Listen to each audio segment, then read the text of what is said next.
Welcome to a new Fee Campus Jam Sessions RIP podcast episode.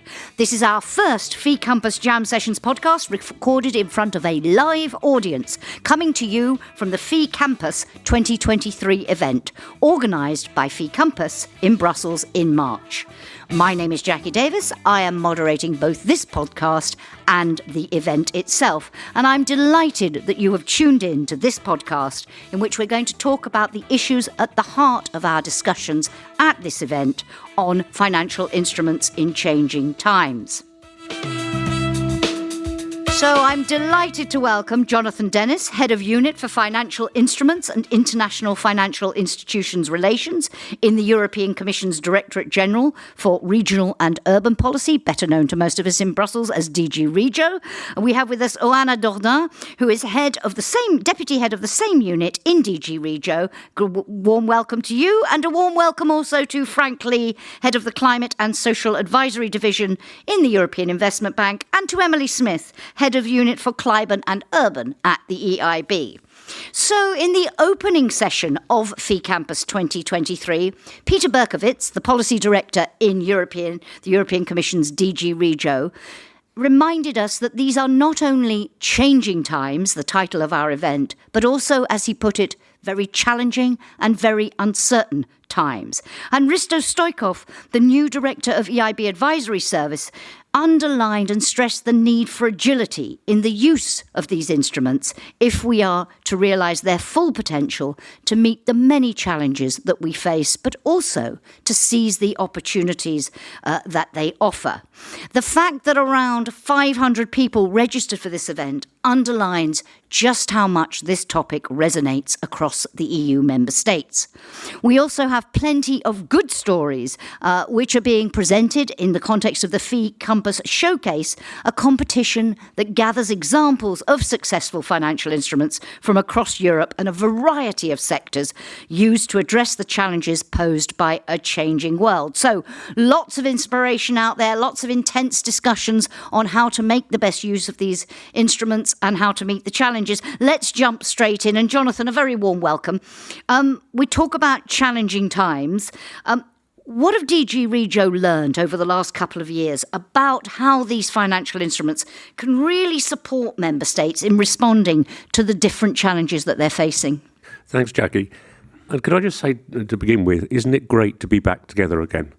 Because I remember the last Fee Campus back in December 2019, three and a quarter years ago, and it was a really good event. And the one thing, you were talking about the showcase, Jacki, the one thing that really is etched in my memory is the delight of the winners of the Showcase Award. I mean, they were really, really proud. And I thought Showcase Award, all of this is a bit odd, but it's a European award. And it's actually quite significant. And also great to be doing this podcast in front of a live audience. Exactly. What have we learned over the last 2 years? What we've learned is that financial instruments can really deliver on the ground. For example, over 7 billion euros of ERDF has gone into working capital over the past few years through financial instruments. And when we looked at the figures for grants, the amount for financial instruments was about double what it was for grants.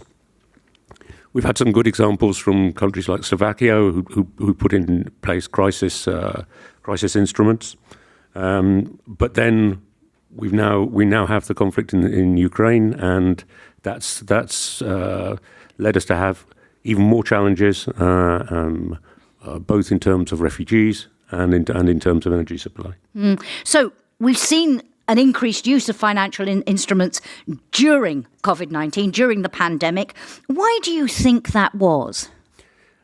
Because they were there, and they were ready, and they were already operating, and it was easy once the additional money came on board from REACT-EU or just reallocated money from other activities. And the amendments we made to the Common Provisions Regulation, making it easier to offer working capital, made it going through financial instruments and just getting the money out through banks quicker than doing it through cumbersome grant applications. So they were there, we gave the flexibility, and that allowed the money to be delivered by the banks. And so really mobilising it very quickly to the real economy, getting it to the people who needed it most. To the companies that had seen their cash flow fall off a cliff, yes. So that was in the midst of the pandemic. What about now? How do you see financial instruments fitting into the current landscape? You mentioned the war in Ukraine. We're now in that recovery process also from the pandemic. How do you see financial instruments in that context? Okay, on Ukraine and energy. I mean, we've produced a model financial instrument on energy efficiency that we were talking about earlier this afternoon, which will enable financial instruments in the 2021-2027 programming period to be launched more quickly, because there's a framework for managing authorities to use. They don't have to use all of it. It's a very flexible framework, but then they can use that to deliver financial instruments for energy efficiency, possibly even adapt it for renewables as well. And I think that financial instruments, there's a little bit of a myth that financial instruments are slow. They may be a bit more complicated, but they're not necessarily more complicated than a grant. But I don't think they are slow. Sure, they take time to set up, but then once they're set up, the money can go out of the door very, very quickly, as we saw during the pandemic. So building on that experience and showing people what can be done, absolutely crucial. Frank, from your perspective, does what Jonathan's describing align with the EIB Group's experience over the last few years? Have you seen a similar pattern? Yeah, absolutely, in the sense that with the crisis, the various crises that we've had over the last few years, we at the EIB, as the EU bank, has also had to, step up our game, respond much quicker than we have done in the past to these constant changes. We're obviously a policy-driven bank, an EU policy-driven bank, so clearly we follow what's going on in Brussels and the policy objectives and all these new announcements and initiatives that come out almost every day. And our job is to try and respond to that by, providing more financing into the markets. And what we've seen over the last few years is a bit of an oscillation between being a bank that's there just to provide liquidity to the market. So this is where the market, needed just purely funding, more money. This is what we saw at the beginning of the pandemic, for example. As we evolved through that process, the banks in the market were in a situation where they had abundance of funds, and then the demand on us was more about risk taking. They wanted to share risk with us. They had a perception that the market was becoming more risky, which was justified, and that's what I mean by oscillating between funding versus risk taking and back and forth. And obviously, we work together with the Commission on all these different mandates to try and get the best combination of these different funds. And again, that's the number of these things has just exponentially grown in the last few years. It's difficult to keep track, really. And you talked about the EIB being the EU's policy bank, particularly in relation to climate and innovation. You call yourself now the EU's Climate and Innovation Bank. And what does that actually mean in practice? Well, starting with climate, which was, I think, the first one that we looked at seriously, and then we did indeed call ourselves the EU Climate Bank. We've done a lot of work over the last, 3 or 4 years now to develop a climate bank roadmap, as we call it, a climate bank strategy, contributing a lot to the thinking going on again in Brussels around, for example, the EU taxonomy on, what meets climate and environmental standards, etc. And this is essentially, enveloped all the services of the bank. We're all working towards this common objective, and it's been more of a challenge than I suspect most of us thought it was at the beginning of the process. And we set ourselves quite an ambitious target of reaching 50% of our lending volumes in the area of climate. And we wanted to do this by 2025, and we wanted to reach within the first 10 years 1 trillion euros of investment in climate. The good news is that in 2022, we've already exceeded our ambition. More than 50% of our lending is already going into climate. And of course, now the focus is moving in more into innovation. This is obviously as a result of things like the threat of other global forces. The Inflation Reduction Act, for example, that's come out of the US, has essentially made us think more about how can we keep Europe competitive and innovative? And we're doing thinking now around how can we indeed do more in this space. And of course, we see a lot of overlap between green and innovation. The two obviously come together very often with clean tech and various other demands. So I suspect that going forward, climate and innovation will pretty much dominate what we do as a bank. And in terms of, as we look to that future, and you talk there about this partly as a response to the US Inflation Reduction Act and that concern that otherwise there may be a flight of investment to take advantage of the support for clean tech. What is new specifically for the bank now and in terms of your support? I think the most recent thing that we've done, which was last year, is we announced a step up in our lending in support of the European initiative Repower EU, as we call it. So we committed as a bank to do, I think, another 30 billion of lending on top of our normal lending operations over the years 2022 to 2027. So over a 5-year period, 30 billion of extra lending, which we are hoping to will mobilize more than 115 billion of investment on the ground. So this was in response to the Repower EU initiative, which, as you know, is focused very much on energy efficiency on the one hand and more use of renewables. This is essentially already a response to the Inflation Reduction Act, which of course has come subsequent to that. And as a result of the Inflation Reduction Act, we are already thinking about going beyond those additional targets that we set ourselves just last year. So we're thinking already of going beyond the 30 billion. And again, waiting to see what comes out of Brussels in terms of new initiatives, new funding available. There's new ideas around a sovereignty fund, as they call it. The hydrogen bank is something else that was mentioned the other day. So yeah, it keeps us awake at night. Which actually links back also to what Risto said in his intervention about agility and that ability to adapt to those new challenges, but also new initiatives. Let me turn to Emily and Oana. I'll start with you, Emily, in terms of that's the broad context, that's the big picture of not only changing times, but challenging times. What does all of this mean for Fee Campus, Emily?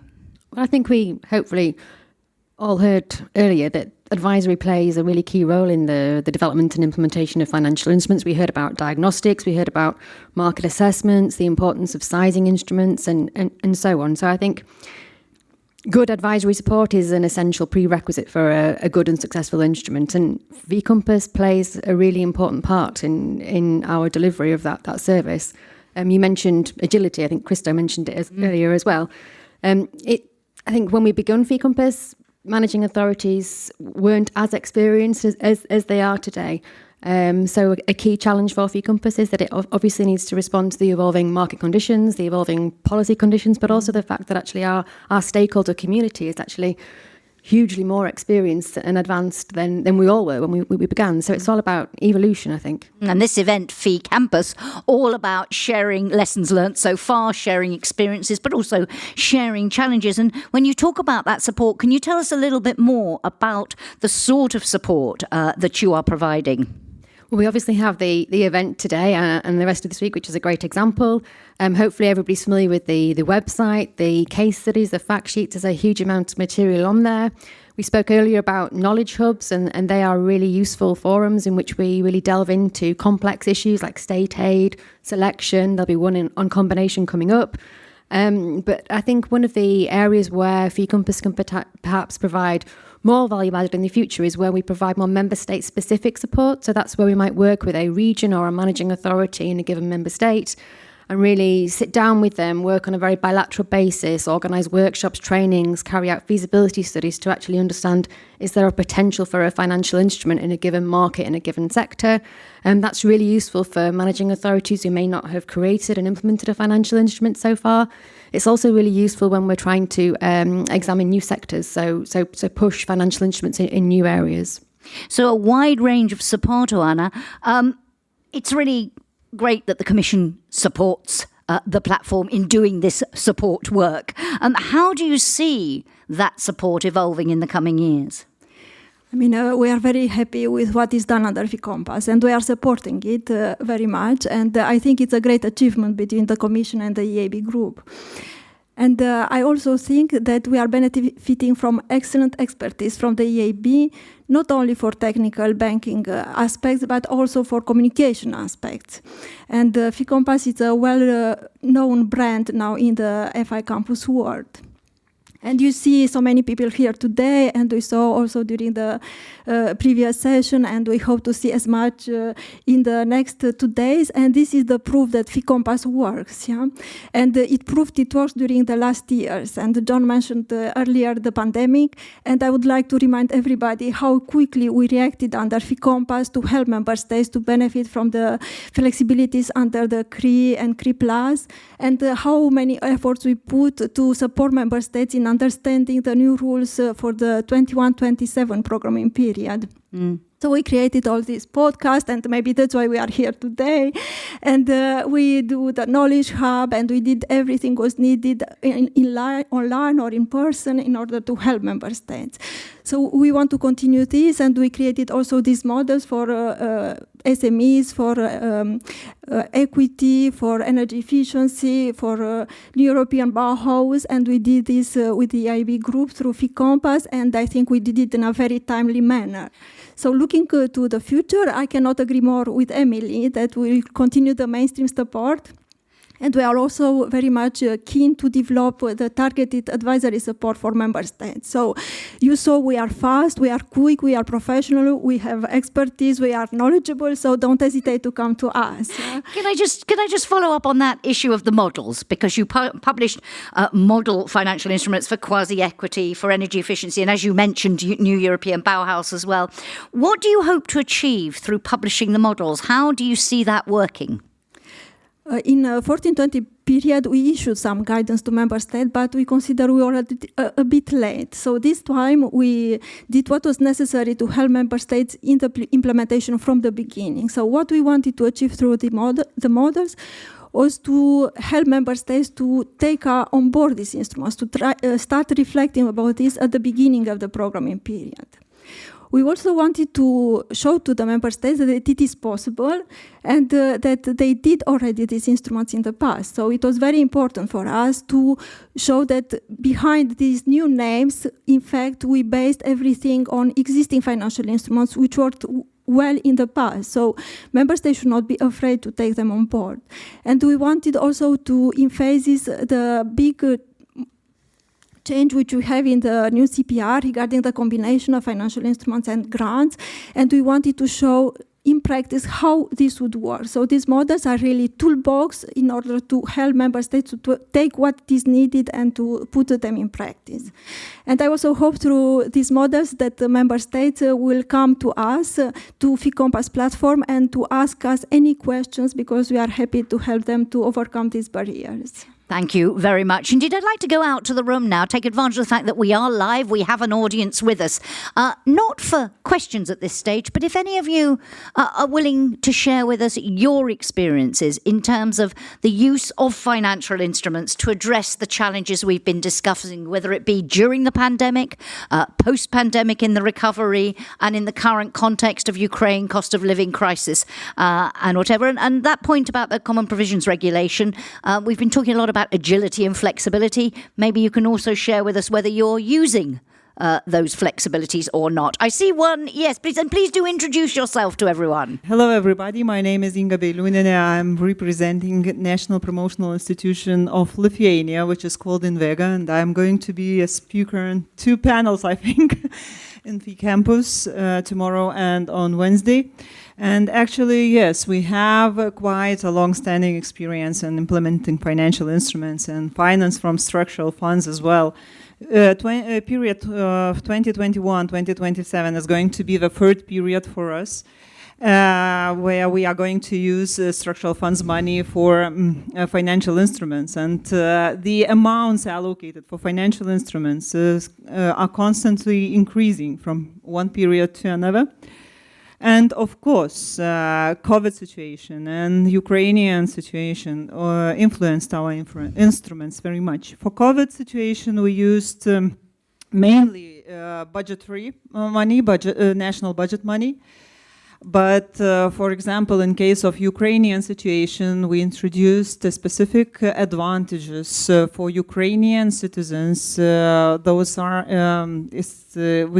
going to establish companies in Lithuania. And this instrument was submitted for a showcase award. So actually, yes, I hope this will help Ukrainian people, and you know that Lithuania is supporting Ukraine very much, and we are really putting a lot of efforts for that. And as I told you, we are implementing a financial instrument which is financed from structural funds of 2014-2020, and which has an advantage for Ukrainian people. Inga, if I could just quickly follow up, because with all the experience you've got in using these, you said it's the third period in which you're doing it. Any advice for people about how to really make them deliver? What for you is a key? You talked about your showcase project. What is the key to success? Listen to the market, listen to the private players, talk to the Commission, and don't be afraid. Don't be afraid to implement financial instruments, because, you know, we are very much in favor of those instruments, and we really have a lot of experience. And I can tell you, we saw bad and good times. Really, we had various issues with auditors. We were implementing, yes, with various auditors. We were implementing various types, and we are implementing various types of financial instruments. Just do it. Thank you What very I much. can suggest, just do it. Anybody else want to share an experience or a piece of advice, lessons learnt from what they're doing? Can I draw anybody else into our discussion?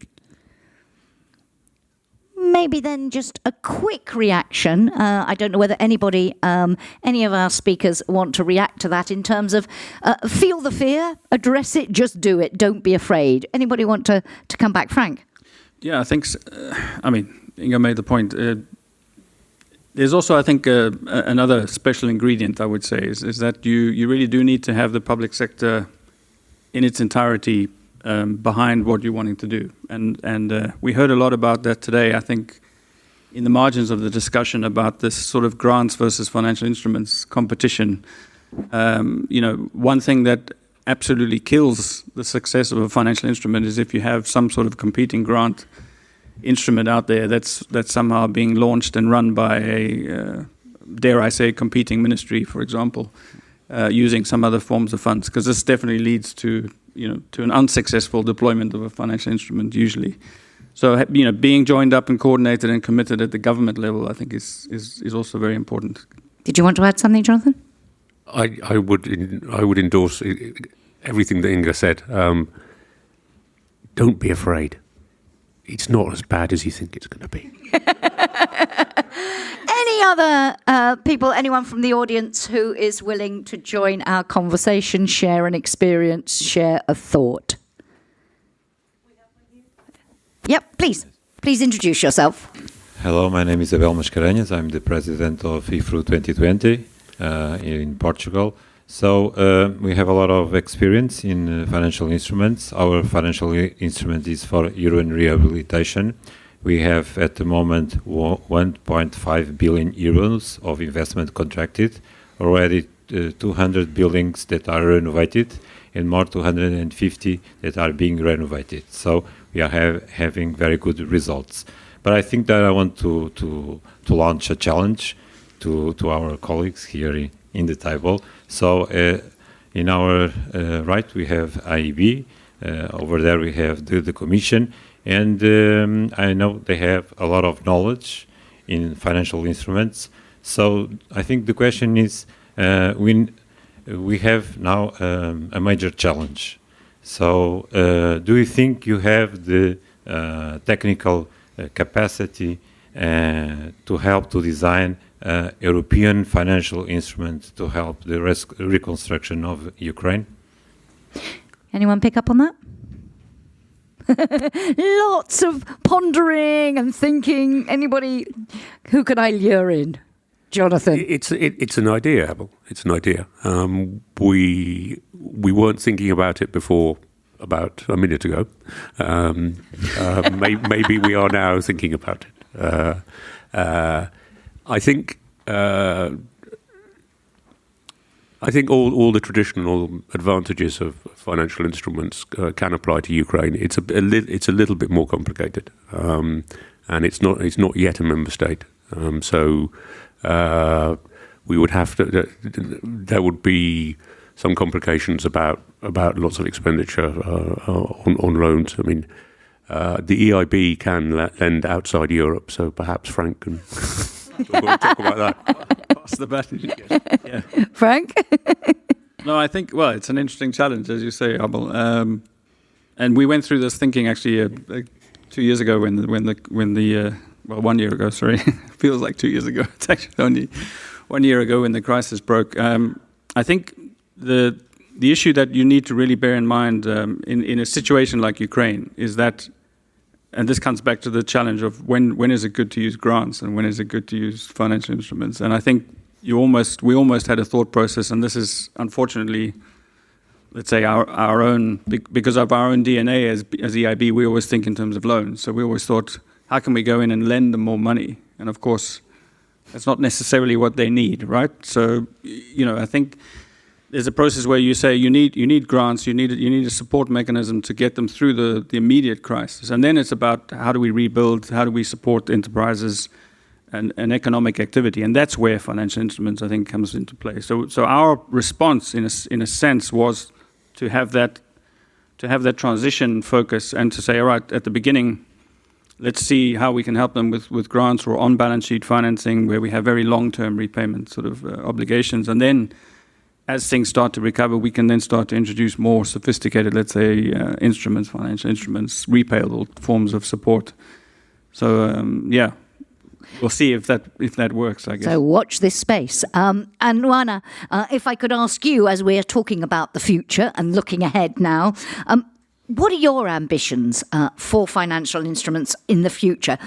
Let me put it this way. If everything goes well and according to plan, where do you think we'll be? What do you think we'll see over the next 5 years, say? Yes, some of you maybe know me. I'm a very ambitious person, but also a very down-to-earth person. So I know how difficult it is to have all these projects implemented and I see the efforts which are done by all the participants here today to have it done. So my first ambition, maybe it's not so ambitious, is to see all the financial instruments which are planned now at full speed of implementation in 5 years' time. And I also hope that we'll have more allocations and commitments to financial instruments in the next 5 years. And as you said, Jacki, not because of a future crisis, because as John said, the financial instruments are good when there is a crisis, but that this increase will be due to the reconstruction, to the fact that the financial instruments which are now on the ground are working well, and to the fact that the member states are ready, are not afraid, as Inga said, and they are ready to explore new areas. Talking of new areas, new European Bauhaus. We've heard a little bit about it. There's going to be a session dedicated to it during FI Campus 2023. Why is this so important for the Commission? It's important for the Commission, but I think it should be more important for each of us, for the public authorities, for the local communities, because the places where we live have an impact on our lives, on our health, and on our well-being. So the purpose of the new European Bauhaus was only to bring a tangible change in the daily lives of citizens, in the built environment, so through the buildings, the public spaces, but also in the non-built environment. So to make a change which would put together the sustainability with a good design and to create affordable housing and affordable spaces for all. So the Commission believes that the financial instruments we had for urban development, and I am happy to see here our colleague from IFRU, were good and worked well. So that's why we wanted to take them to the next level and to bring them to the new European Bauhaus standards, to the current times. So you can call this new European Bauhaus financial instruments Jessica 3.0 if you want, yes? So we created this model on NEB in order to remind to everybody that most of you did these financial instruments in the past. And now you can use the grant component in order to be able to fulfill the core values of the new European Bauhaus.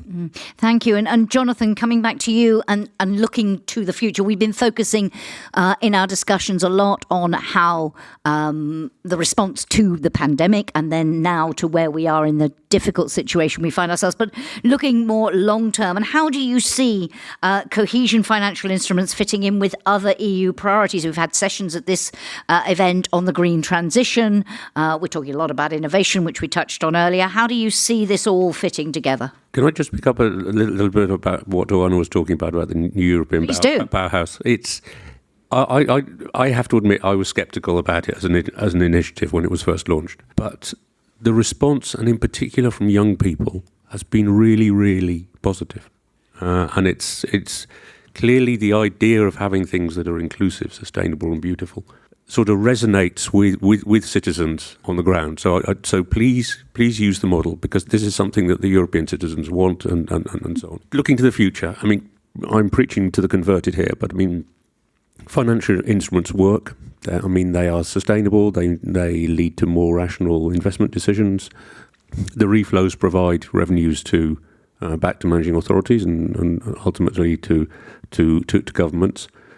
There's a lot of grant money, but that grant money is going to disappear in the end. And I think the idea of using cohesion policy money through financial instruments, sustainable investments, reflows, which you can then use to continue on the investments after that. So the basic principle for financial instruments still stands. They work, and we need to work a little bit about synergy with all of these other instruments.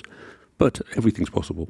And that issue of synergy, absolutely crucial. Frank, how do you see when we look ahead? I mean, how are you advising member states now on the use of financial instruments, and how do you see that evolving? I think in order to advise member states today, it's actually more complicated in a way than it was in the past, because the challenge is a different one. I think Emily was also referring to this at the beginning. When we started Compass, for example, we were working with a community that was relatively uninformed, let's say, or needing a lot of capacity building support to understand the basics of financial instruments.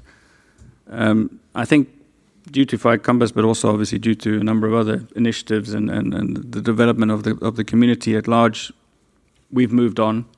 However, now the challenge is a different one. The challenge is, how do we now combine all of these different EU funds? And how do we decide which ones to prioritize for what?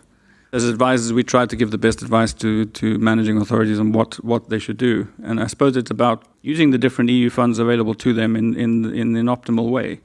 Again, easier said than done, but I think a good example of, as we've been talking about today, and which we'll carry on talking about, is this combination topic. This idea of bringing together grants and loans.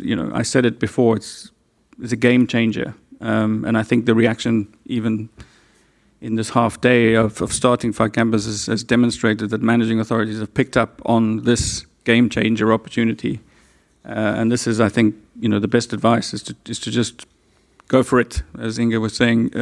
Take the risk.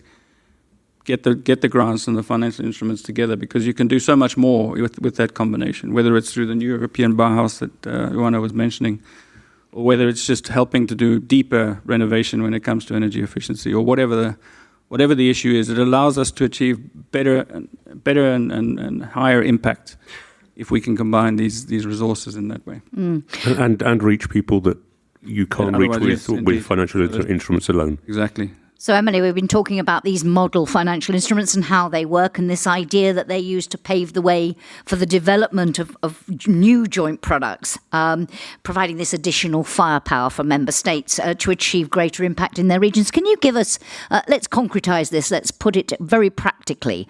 Can you give us a very practical example of how this might work, how it is working or might work, and the sort of advice that practitioners can ask the EIB for? Sure. Well, maybe I'll start with the last question first. So I think we can provide a real range of advisory support throughout the design and setup and implementation process of a financial instrument. So a practical example would be, we've got a study underway at the moment in Romania, looking at the potential for a financial instrument in urban development, building on the Bauhaus model and building on the energy efficiency model in a number of regions. So that's an active assignment at the moment.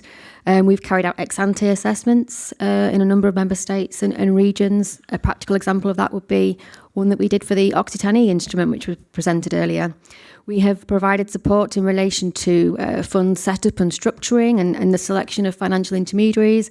And a practical, concrete example of that is the support we provided to the Fund of Funds in Bulgaria, which then resulted in our FLAG colleagues successfully creating their instrument, and also EIB complementing that instrument with some additional financial firepower, which is a great example.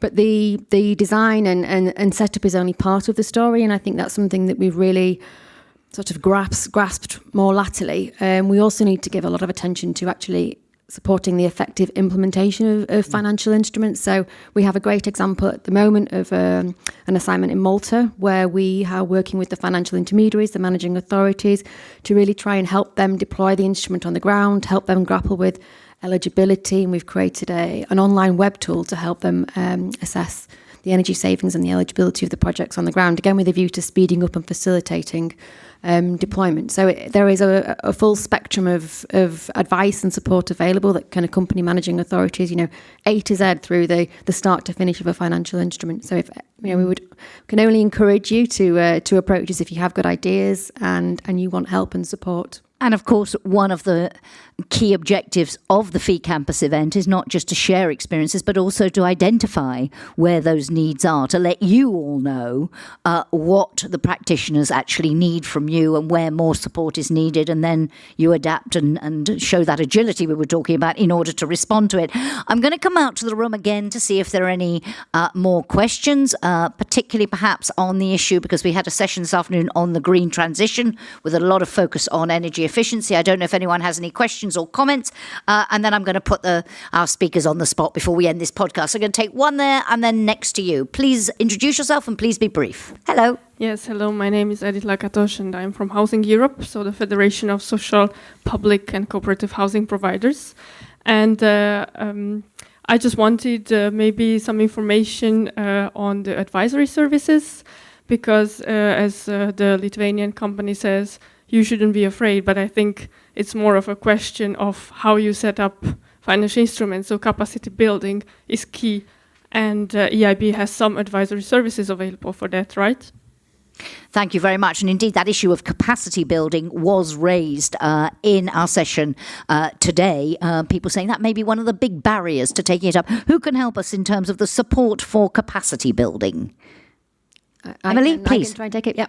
So certainly there is advice and support available. So if you have a good idea, we're very happy to have a discussion with you and understand to what extent would it be feasible to help you in really, carry out a market assessment, carry out some market testing with the market to understand what are the needs on the ground, what is the supply on the ground, and what the gap might be in the existing provision. And then once we've established that gap, actually, how might that gap be best addressed? Could it be something that could be supported by a financial instrument? Could it be something that actually needs grants? Could it be something, as we've discussed, that actually needs a combination of those forms of support? It might also be that it's something that actually needs a good chunk of advisory support and technical assistance to also help build the project pipeline and to oil the wheels of the implementation. So very happy to have a discussion with you. Thank you very much. And another one there.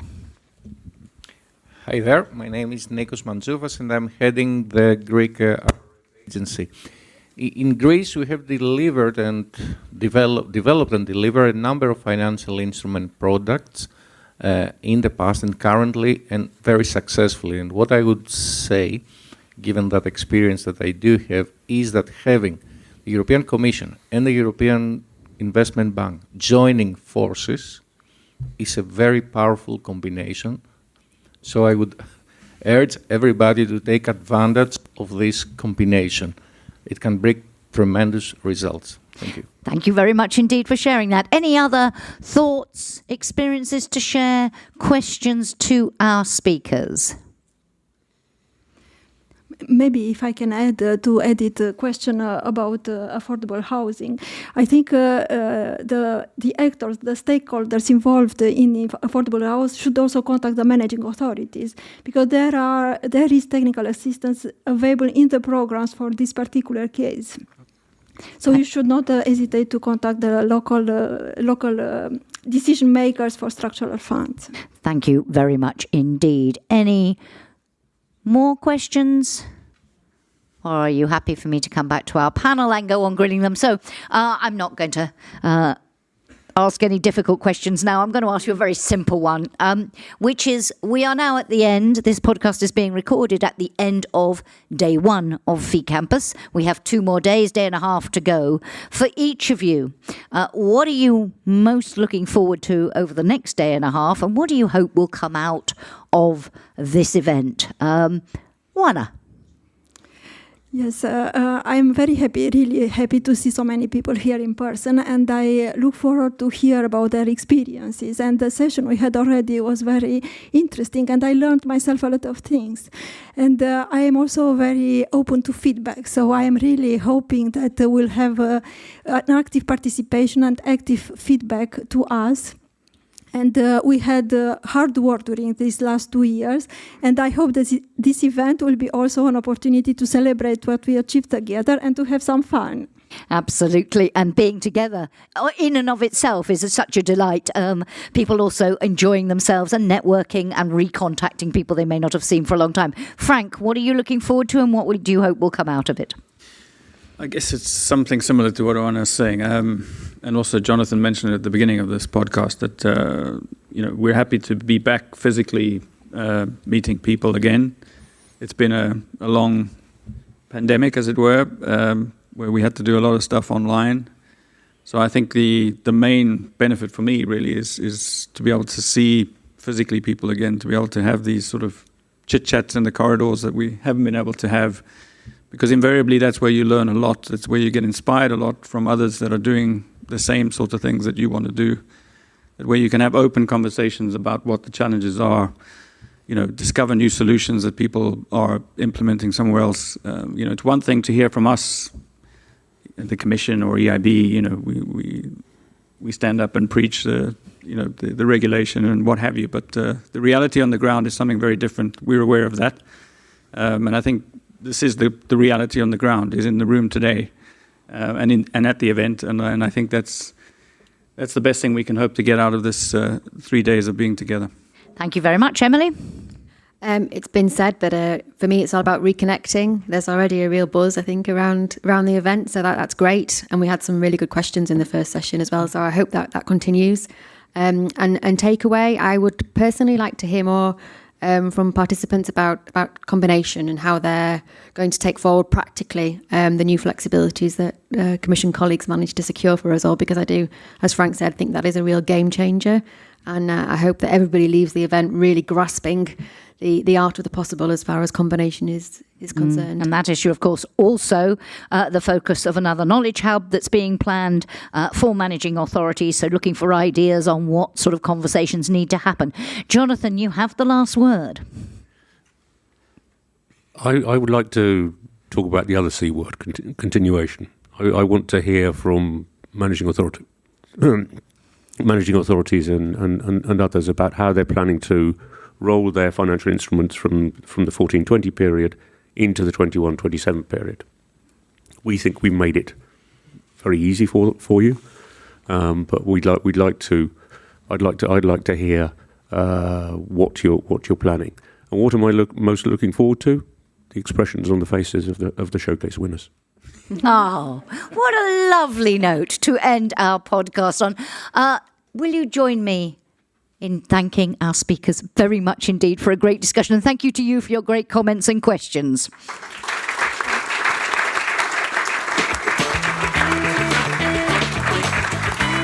So, we hope that you will find this an interesting addition to the FE Campus Jam Sessions podcast series. We do encourage you to subscribe to the podcast on the main podcasting platforms so that you can catch future episodes, and you can find out more information on our podcast series on fecampus.eu/podcast. Thank you so much for joining us, to those of you in the room, and thank you for listening. Goodbye.